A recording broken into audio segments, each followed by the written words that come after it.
Ah, o PlayStation 2. Quem viveu essa época sabe o quanto ela foi mágica, com diversos clássicos na sua biblioteca que é gigantesca. Mas no meio de tantos jogos incríveis que marcou a infância de muita gente, alguns acabaram ficando esquecidos no tempo e outros jogos poucas pessoas jogaram. Jogos que eram divertidos, criativos, às vezes até à frente do seu tempo, mas por algum motivo passaram batido, ninguém falava deles ou ninguém dava bola. E nesse vídeo eu quero relembrar ou conhecer com você alguns desses jogos que merecem muito a sua atenção. Então seja bem-vindo a mais um vídeo da série de jogos desconhecidos e esquecidos do PS2. E se você curte esse conteúdo, conto demais com seu gostei aí embaixo, e se você for novo por aqui, conto muito com a sua inscrição no canal. Mas sem mais enrolação, bora começar! Vamos começar falando do The Italian Job, ou como é chamado na Europa, The Italian Job LA Heist, que diferente do jogo lançado para o PS1, que é baseado num filme de 1969, esse do PS2 é baseado num filme de 2003. Aliás, eu falei do primeiro jogo na série de jogos desconhecidos e esquecidos do PS1. Se você curte jogos do PS1, vou estar deixando o link no primeiro comentário fixado para você depois dar uma conferida. Mas beleza, bora falar do game. Aqui a gente vive cenas de perseguição e fuga com os famosos Mini Coopers do filme. O jogo é todo focado em missões com objetivos específicos, tipo desviar da polícia, atravessar rotas apertadas, entregar itens e várias outras missões, tudo nesse estilo, e com aquela vibe de corrida contra o relógio. Os controles são bem simples, mas funcionam muito bem, e o mapa de Los Angeles é cheio de becos, túneis e rampas que te obrigam a improvisar durante as missões. Não é um jogo de corrida perfeito como os que já tínhamos na época que ele saiu, mas é divertido. Esse estilo de jogos de carro com objetivos e desafios, tipo escapar da polícia com manobras doidas, é legal de jogar, e The Italian Job é bem feito e entrega um gameplay bem legal. Recomendo você conhecer e experimentar. Romancing Saga Minstrel Song é o tipo de RPG que assusta no começo, mas conquista quem insiste um pouquinho nele. Ele é um remake do primeiro Romancing Saga, lançado lá em 1992, repaginado para o PS2 com visuais lindos em cel shade. E quem relembrou desse clássico foi o meu parceiro Paulo. Obrigado pela recomendação. Romancing Saga coloca a gente para escolher entre 8 personagens diferentes para começar nossa jornada, e cada um deles tem uma história própria com caminhos em eventos únicos. A jogabilidade é super livre, então a gente não segue uma linha reta na história. Pode explorar o mundo, aceitar ou ignorar missões, e a história vai mudando conforme as nossas escolhas, e isso que é top nesse game. O sistema de combate é por turnos, mas com uma pegada estratégica. Os personagens aprendem habilidades durante as batalhas, tipo de forma aleatória, e dá pra fazer combos com o time inteiro. E assim, esse é um RPG que não segura sua mão. Tem sistemas bem complexos, mas ele recompensa muito quem explora e aprende como o jogo funciona. E para aqueles que não conhecem e estão cansados de RPGs super guiados e quer um joguinho mais solto, com liberdade real e ótimas batalhas estilosas, dê uma chance para Romancing Saga. Esse jogo é diferente de tudo que você já jogou no PS2. Meu amigo, esse aqui é pra quem curte ação desenfreada no estilo filme de policial dos anos 2000. Eu particularmente curto demais. Mas vamos falar do esquecido Dead to Rights 2, que é um prequel do primeiro Dead to Rights, e coloca a gente de novo no papel do detetive Jack Slade, que junto com seu cachorro Shadow parte numa missão de vingança brutal pelas ruas violentas da cidade de Grand City. Mas antes de continuar, quero agradecer ao MRK Gamer e ao Matheus RD por relembrar desse jogaço de tiro. Tamo junto. A jogabilidade de Dead to Rights 2 é bem simples, focada completamente no tiroteio. A gente entra nas fases e já começa o caos, é ação sem parar. Ele traz algumas mecânicas bem legais, como a de usar cobertura, fazer esquivas em câmera lenta, tipo Matrix, e até pegar os inimigos como escudo humano. Sem esquecer de falar da melhor mecânica do game, que é com o Shadow, o nosso cachorrinho fiel, que a gente usa ele para atacar os inimigos à distância. É muito da hora e deixa a jogabilidade bem diferente e variada. Dead to Rights 2 tá entre os melhores jogos de tiro do PS2 e é perfeito para quem curte um game sem aquela enrolação e direto ao ponto, cheio de ação e com vibe policial raiz. É um jogo meio esquecido, mas tem muita ação e vale muito a pena a experiência que ele entrega. Vamos falar de um FPS um tanto quanto curioso. É o SAS, Anti-Terror Force, que tenta seguir aquele estilo dos shooters militares tipo Call of Duty, mas a diferença é que usaram um orçamento de pão com mortadela. Mas antes, quem desenterrou esse game foi o nosso amigo The Plays. Muito obrigado por participar. Aqui a gente joga como parte da tropa de elite SAS, enfrentando grupos terroristas em várias missões ao redor do mundo. Tem fases numa espécie de hotel, no deserto, em cidade bombardeada, base inimiga. Esse game traz o pacote completo. No gameplay, a jogabilidade é baseada em andar e atirar, bem naquele estilo clássico, mas tem fases que exigem um pouco mais de tática, como salvar reféns ou desarmar bombas. E meu amigo, esse jogo é difícil, viu? Eu não tô nem falando das fases normais, e sim do tutorial, ou melhor, né, do treinamento no início do game. Eu falhei 3 vezes nesse treinamento e o jogo simplesmente não diz porquê. Tem lá um cronômetro e você precisa fazer tudo o mais correto possível dentro daquele tempo. E dane-se se você não entendeu que errou, o problema é seu, cara. Esse jogo é cruel. E bom, ele não é nenhum Call of Duty da vida, é bem mais simples, mas dá pra brincar e eliminar uns terroristas por aí. Island Extreme Stunts é um daqueles títulos da LEGO que a galera meio que esqueceu, mas que tem um charme nostálgico. E quem deu a dica pra trazer esse game foi o Jackson Ribeiro, tamo junto. Aqui nesse game a gente joga com Pepperoni, que virou dublê de ação num filme dentro do game. A estrutura é bem aberta, a gente explora a ilha, pega missões, faz acrobacias e pilota tudo quanto é veículo, carro, moto, barco, skate. E o gameplay é basicamente isso, mistura minigames de acrobacias com exploração livre e side quests. O legal é que para progredir e participar de algumas dessas cenas de ação em veículos, a gente precisa tirar licenças, guiando carro, moto e avião. Resumindo, esse é simplesmente um jogo de dublê com LEGO, e apesar dos gráficos e um gameplay simples, para quem curte LEGO ou tem alguma criança em casa e quer colocar um joguinho mais leve, criativo e com boa liberdade de exploração, esse jogo é um prato cheio. A série Tales of tem vários títulos incríveis, e Tales of Legendia é um daqueles jogos que foi esquecido com o tempo e talvez muita gente não conheça hoje em dia. Se for o seu caso, tá perdendo um JRPG com uma vibe bem única. Mas antes, quem relembrou ele foi o Gabriel, obrigado por participar. Tales of Legendia conta a história de Sinnoh College, um guerreiro que se envolve numa trama de segredos antigos, civilizações perdidas e poderes misteriosos. Tudo isso se passando num mundo que na real é um navio gigantesco, do tamanho de um país flutuando no oceano. O sistema de combate de Tales of Legendia é em tempo real, mas diferente dos Tales mais modernos, aqui ele segue o chamado Linear Motion Battle System, que te coloca em uma linha lateral de combate como se fosse um jogo de luta 2D, com aquela profundidade, com liberdade de movimento, combos e habilidades especiais. Os personagens são super carismáticos e a história tem muito desenvolvimento de relacionamento, e isso inclui até episódios extras com cada personagem depois da história principal. Além disso, o jogo conta com um sistema de cooking. Basicamente dá pra gente cozinhar, sim cara. Você coleta ingredientes durante a aventura e pode preparar receitas que curam, aumentam atributos ou até ajudam entre uma luta e outra. E esses só são alguns dos sistemas que ele possui. Se você for jogar, vai se deparar com muitos outros. Ou seja, Tales of Legendia não é só um RPG, tem bastante profundidade e conteúdo extra para quem gosta de mergulhar no mundo e nos personagens. Se você curte RPG com ação, personagens marcantes e uma história bem interessante, Tales of Legendia entrega muito isso. Pode até não ser tão lembrado no meio dos grandes RPGs, mas tem alma, tem coração e tem muita diversão.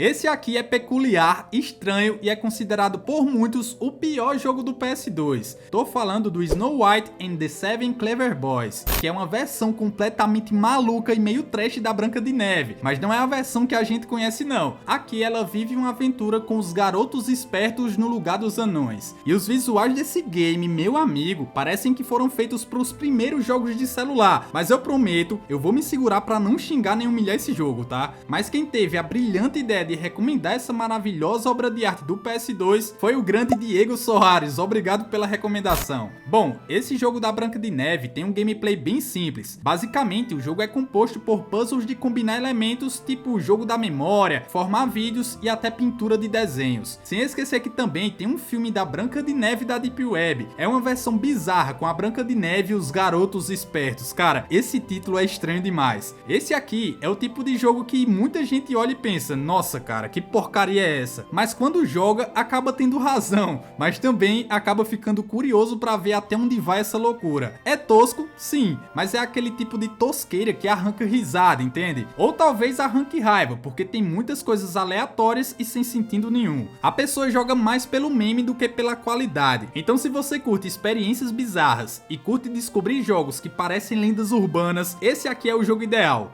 Ou não?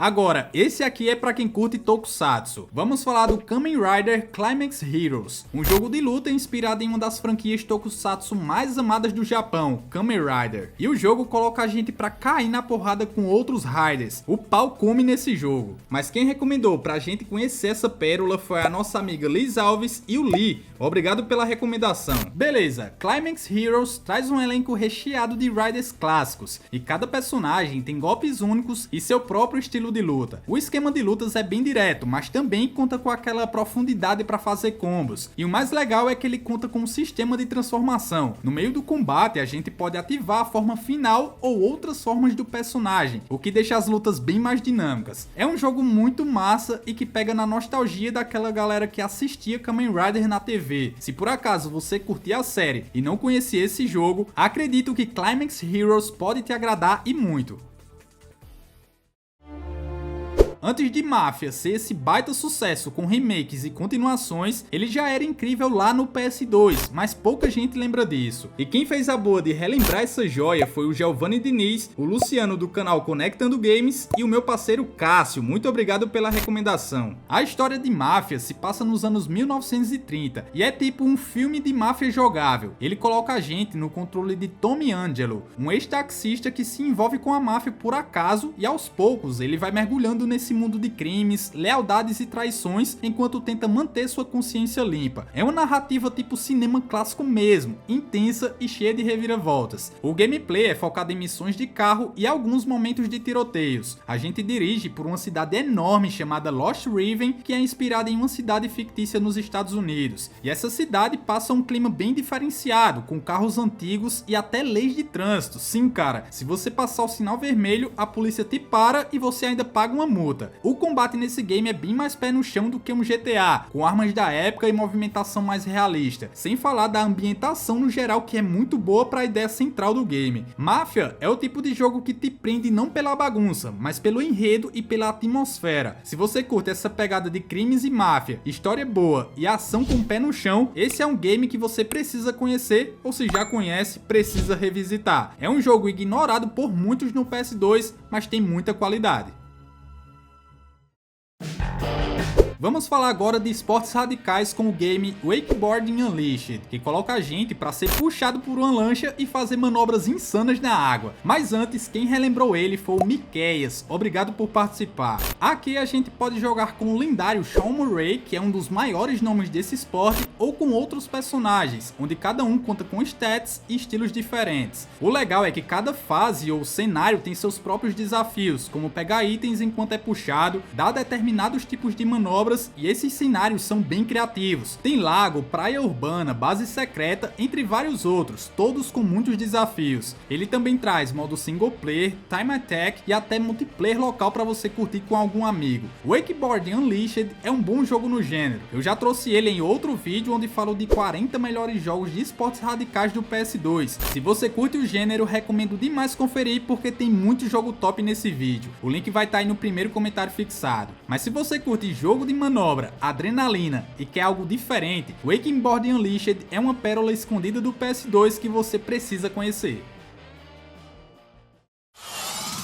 Quem aí lembra do desenho icônico A Turma do Bairro? Aquele desenho maluco e genial onde um grupo de crianças tinha uma base secreta e lutava contra adultos e adolescentes. Muita gente não sabe, mas sim, ele teve um jogo no PS2 que é o game Codename Kids Next Door, Operation Videogame. E antes da gente falar desse jogo, quem desenterrou essa joia foi o nosso amigo Flávio Gomes. Muito obrigado pela recomendação, meu irmão. Aqui temos um jogo de ação e plataforma com cada fase focada em um dos 5 membros da equipe. Cada personagem tem habilidades únicas e fases com mecânicas diferentes. Tem fase de stealth, tiroteio, puzzles e até umas partes bem malucas que lembram minigames. A ambientação é fiel ao desenho, cheia de armas feitas com peças de brinquedo, brinquedo, naves gigantes de madeira e vários vilões como os comedores de brócolis e o pai. Esse é um jogo nostálgico para quem cresceu assistindo ao desenho. O gameplay no geral é bem simples, mas divertido. É um jogo que claramente é voltado para os fãs do desenho, mas sendo sincero, mesmo quem não é fã do desenho ou quem não conhece o desenho vai curtir a variedade e o estilo de gameplay que ele traz. E se você cresceu vendo Cartoon Network, esse jogo é uma viagem completa. Não é um jogo perfeito, mas é muito carismático e cheio de criatividade.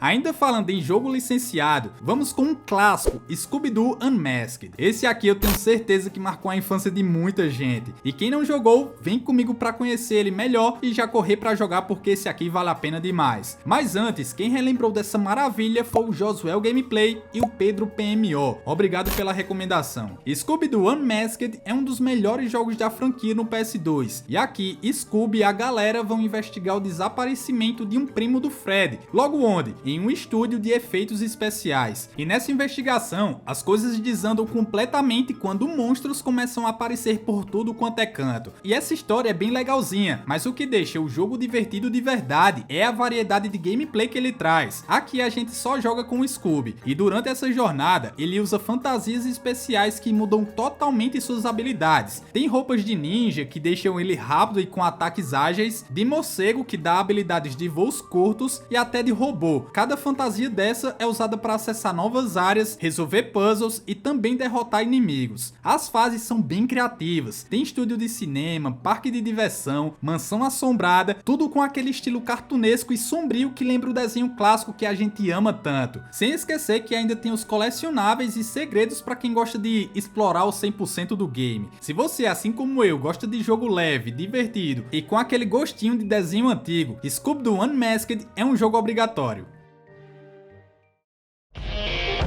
Vamos falar de outro jogo de esporte radical, é o esquecido e até desconhecido Shaun Palmer's Pro Snowboarder, e quem recomendou ele foi o Paulinho Pires, muito obrigado. Esse jogo tem aquela estrutura clássica de pegar pontos, completar objetivos e mandar manobras absurdas, só que tudo deslizando na neve. A jogabilidade é muito parecida com os jogos da série Tony Hawk's, o que é ótimo e também muito desafiador. Os controles são rápidos, responsivos e as combinações de manobras são bem criativas. As pistas também são muito criativas, tem corrimões e rampas naturais, a gente pode dar pulos insanos e tem muita liberdade para explorar os mapas. Também traz vários modos de jogo, tem modo carreira, time trial e até multiplayer. Sem esquecer de falar que você também desbloqueia novos equipamentos, pistas e vários personagens. O jogo pode parecer simples hoje, mas na época entregava uma vibe muito legal de liberdade e desafio, especialmente para quem curte esportes de inverno. É um jogo bem desafiador, principalmente porque foca mais no realismo, mas vale muito a pena a experiência de aprender as mecânicas, principalmente se você é fã do gênero e quer reviver a era dourada dos jogos radicais do PS2. Vamos continuar nossa lista com outro jogo que foi super esquecido por muitos, é o Rampage Total Destruction. Se você curte sair quebrando tudo sem pensar muito, esse jogo vai te agradar demais, porque destruição é o que não falta nele. E quem recomendou ele foi o Picoléu e o Vetsoft, tamo junto. Bom, esse jogo é um remake turbinado da clássica série Rampage dos anos 80. Esse game marcou muita gente. E aqui no PS2, assim como os jogos clássicos, o caos é o protagonista. A gente escolhe entre vários monstros gigantes como gorilas, lagartos e outras criaturas bizarras para destruir cidades inteiras, literalmente com as próprias mãos, ou melhor, né, usando as garras e sua força bruta. A jogabilidade é super simples e bem viciante. A gente escala prédios, soca janelas, pega carros e joga longe, come civis, sim cara, a gente come a galera, e ainda enfrenta os militares que querem acabar com a gente. E cada monstrão aqui tem habilidades diferentes, e a gente ainda pode desbloquear novos monstros conforme avança, no total sendo mais de 30 monstros que dá pra jogar. O legal é que ele traz vários modos de jogo, tem modo história, desafio, minigames extras, também dá pra jogar em dupla no modo cooperativo, o que deixa a experiência ainda mais insana e bem engraçada. A franquia Rampage nunca se levou a sério, e é justamente isso que torna ele tão divertido. É perfeito pra desligar o cérebro e sair destruindo tudo. Então se você não conhece esse game, recomendo experimentar. Esse aqui é um verdadeiro clássico esquecido e injustiçado, Tô falando do Obscure, que é aquele jogo de terror que todo mundo que curte o gênero precisa dar uma chance. E quem fez a boa de relembrar esse clássico foi o Natsu Drago, o Adriano Rodrigues, o Leonel Barbosa, o Guilherme Lezardi, o Vini Alone e o Morpheus The Gamer. Muito obrigado a todos por participar. Beleza, Obscure mistura o clima de filmes de terror adolescente com uma jogabilidade no estilo Resident Evil e Silent Hill, só que com uma pegada cooperativa muito da hora. E a gente controla um grupo de estudantes que estão presos em uma escola onde coisas bizarras começam a acontecer, colegas desaparecendo, criaturas sombrias surgindo e tudo vai ficando cada vez mais estranho. E cabe a gente investigar o que está acontecendo e sobreviver a todo esse caos macabro. No gameplay ele segue o estilo clássico de jogos de terror, com exploração, puzzles e bons momentos de combate e muita tensão. O mais legal aqui é que se você estiver jogando sozinho, pode alternar entre a dupla de personagens. E se por acaso tiver alguém para jogar, meu amigo, liga o segundo controle e vai lá curtir o modo cooperativo, que é da hora demais. E cada personagem conta com sua própria habilidade especial que vai ajudar no decorrer do gameplay. Tem o atleta, o nerd, a hacker e por aí vai. E essas habilidades afetam diretamente como você vai resolver puzzles ou até enfrentar inimigos. Obscure também tem sistemas bem interessantes, como a mecânica de iluminação, que é super importante, porque simplesmente a gente é obrigado a usar lanternas e luz UV para enfraquecer os monstros antes de atacar, e isso cria muita tensão nos combates. E falando em tensão, o clima do jogo é bem tenso, os cenários são escuros e a trilha sonora aumenta ainda mais o suspense, seja jogando sozinho ou no modo cooperativo. Aliás, recentemente falei dele no vídeo onde trouxe mais de 40 melhores jogos com modo cooperativo no PS2. Se você quiser conferir esse vídeo, que tá muito massa, o link vai estar aí no primeiro comentário fixado. Mas enfim, Obscure é perfeito para quem curte terror B com personalidade e quer uma experiência diferente do terror tradicional. E se você tiver alguém para jogar, a experiência é ainda melhor. É um jogo de terror incrível que muita gente esqueceu ou não jogou ainda. Se for o seu caso, não perde tempo, já anota o nome dele aí, porque eu tenho certeza que você não vai se arrepender. Mas outros jogos que você esqueceu ou não jogou, tá na nossa playlist de jogos desconhecidos e esquecidos do PS2 que eu tô deixando aí na tela. Mas calma aí, meu amigo, não clica ainda não. Não esquece de conferir se deixou seu like e se inscreveu aqui no canal. Mas se já conferiu e tiver tudo certo, clica nessa playlist que eu tô te esperando lá.